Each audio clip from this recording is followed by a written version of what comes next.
वर्तमान भारतीय जनता पार्टी मिसला परे अमर पट्टनायक कौन कहिबे अमर पट्टनायक स्वर केमिति बदलिबो अमर पट्टनायक वर्तमान कौन कहवा उचित जे भारतीय जे वर्तमान केंद्र रो स्वास्थ्य बजेट केंद्र रो अर्थ बजेट ए सब भलो अछि कि नाही से संपर्क रे कहिबे ना ओडिसा सरकार समय रे जो से कार्य करुतले सेते बेले मध्य से बीएस का ए कथा कहउतले से सब संपर्कित भलो जिंस बोली तांको प्रतिपादित करुतले वर्तमान से कोन कहिबे सेटा निहाती भाबरे समस्तंकर आलोचनार केंद्रबिंदु एवं समस्त मध्य अनेक बसिचंदे। नमस्कार, ओडिसा एक्सक्लूसिव को स्वागत करछि मोलिजा। अमर पट्टनायक भारतीय जनता पार्टी रे मिसिले एवं ताकू नै कि गणमाध्यम रे सारा आडू चर्चा आउ आलोचना समालोचना आरोप प्रत्यारोप ता भितरे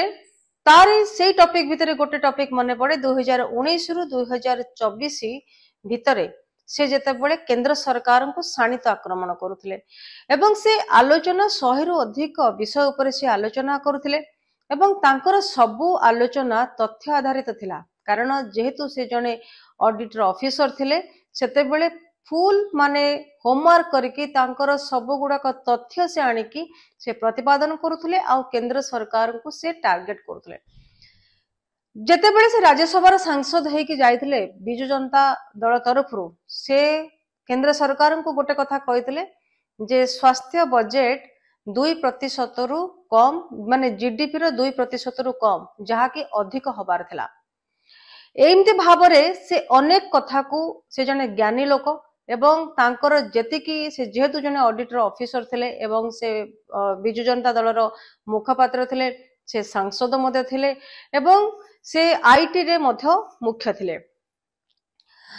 ता भितरे वर्तमान जेतेबेले गोटे आश्चर्यजनक घटना घटिची जेतेबेले से भारतीय जनता पार्टी रे योगदान करिसंती एवं बिजु जनता दल छाडिचंती। आपण सेई दिन को मने पकांतु जो दिन आपण माने जानिचंती जेतेबेले कोनोसी भी टीवी चैनल रे कोनोसी बिजु जनता दलर नेता माने बसी पारु नथिले। बिजु जनता दलर नेता मानक ऊपर गोटे लगाम थिला जे सेमाने कोनोसी प्रकार रे कोनोसी टीवी चैनल को जाई परिबे नाही बिना सुप्रीमो को निर्देश रे किंतु अमर पट्टनायक जाउथले अमर पट्टनायक तांकर स्वर बाहर करथुले अमर पट्टनायक सब प्रकार तथ्य देउथले एइति पई देउथले जे से नवीन पट्टनायक पांडियन बहुत विश्वस्त थिले एवं सेमानकर एई नेता उपरे संपूर्ण भरोसा थिला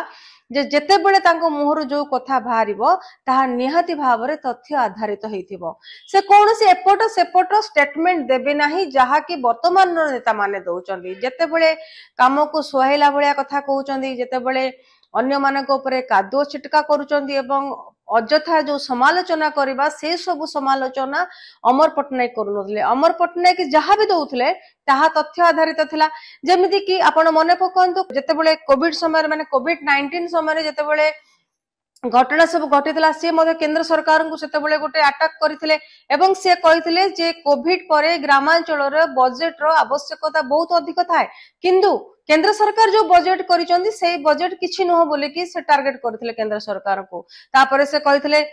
जो छोट छोट पिला माने रहिसंदी 12 रु 15 वर्ष ए टाइप रो जो पिला माने अछंदी तांको मध्य टीकाकरण करबा आवश्यक ताकू मध्य कहिथिले एवं अर्थ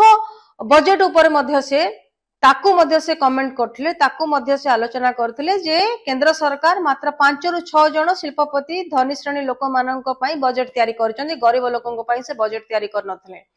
तेणु एते सब गुरुत्वपूर्ण कथा जेतेबेले अमर पट्टनायक कहिचंती आउ केंद्र सरकार को एगेंस्ट से कहिचंती वर्तमान भारतीय जनता पार्टी मिसला परे अमर पट्टनायक कौन कहिबे अमर पट्टनायक स्वर केमिति बदलिबो अमर पट्टनायक वर्तमान कौन कहवा उचित जे भारतीय जे वर्तमान केंद्र रो स्वास्थ्य बजेट केंद्र रो अर्थ बजेट ए सब भलो अछि कि नाही से संपर्क रे कहिबे ना ओडिसा सरकार समय रे जो से कार्य करुथिले सेतेबेले मध्य से बीएस का ए कथा कहउथिले से सब संपर्कित भलो जिंस बोली तांको प्रतिपादित करुथिले वर्तमान से कोन कहिबे सेटा निहाती भाबरे समस्तंकर आलोचनार केंद्रबिंदु एवं समस्त मध्य अनेक बसिचंदे।